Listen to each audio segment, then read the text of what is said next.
Cinema industry ಪೂಜೆ ಅವರೇ ಬಹಳ ದೊಡ್ಡ ಪ್ರಮಾಣದಲ್ಲಿ ಸಮಾಜದಿಂದ ಪಡೆದಿರೋದು ಜಾಸ್ತಿ, ಆದ್ರೆ ಕೊಟ್ಟಿರೋದು ಬಹಳ ಕಡಿಮೆ. ಬಟ್ ನಾನು ಯಾವಾಗ ಹೇಳ್ತೀನಿ, ಸಿನಿಮಾ ಅನ್ನೋದು ಒಂದು ವ್ಯಾಪಾರದ ರಂಗ. ಸಿನಿಮಾಗೆ ನಿಮ್ಮ ಒಂದು ಎಷ್ಟು ಒಳ್ಳೆಯವರೋ ಕೆಟ್ಟವರೋ, ನಿಮ್ಮ ಟ್ಯಾಲೆಂಟ್ಗೆ ಅದು ಬೆಲೆ ಇಲ್ಲ. ನಿಮ್ಮ ಒಂದು ರೀತಿಯ ನೀವು ಟ್ವೀಟ್ ಮಾಡಿ ಜೈಲ್ಗೆ ಹೋಗ್ತಿರೋ ಅಥವಾ ಕೊಲೆ ಆರೋಪದಿಂದ ಜೈಲ್ಗೆ ಇದು ಯಾವುದೋ ಮುಖ್ಯ ಆಗಲ್ಲ.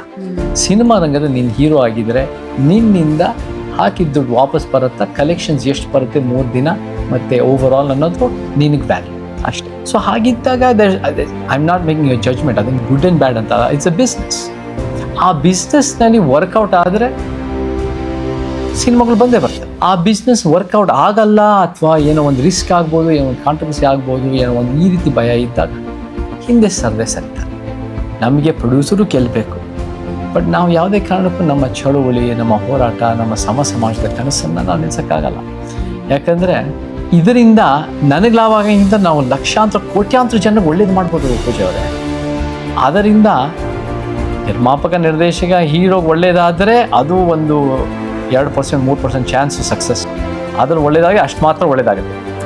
ಅದು ಬಿಟ್ಟರೆ ಏನೋ ಅಷ್ಟೊಂದು ಜನರ ಜೀವನಕ್ಕೆ ಏನು ಬೆನಿಫಿಟ್ ಅಲ್ಲ.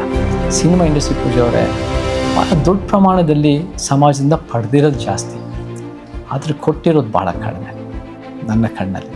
ಹಾಗಿದ್ದಾಗ ಮುಂದೆ ಒಳ್ಳೊಳ್ಳೆ ಸಿನಿಮಾಗಳು ಕೊಡಲ್ಲ ಅಂತ ಅಲ್ಲ, but over all in the betterment of a society it has benefited ಅಲ್ಲ. ಹೆಸರು ಬಂದಿದೆ, ದುಡ್ಡು ಮಾಡ್ಕೊಂಡಿದ್ದಾರೆ, ಪ್ರಚಾರ ಸಿಕ್ಕಿದೆ, ರೋಲ್ ಮಾಡೆಲ್ಸ್ ಅಂತ ಗುರುತಿಸಿದ್ದಾರೆ. ಅದು ಯೋಗ್ಯನೋ ಯೋಗ್ಯ ಅಲ್ಲದೆ ಇರೋದು ಬೇರೆ ಪ್ರಶ್ನೆ, but they have benefited a lot industry.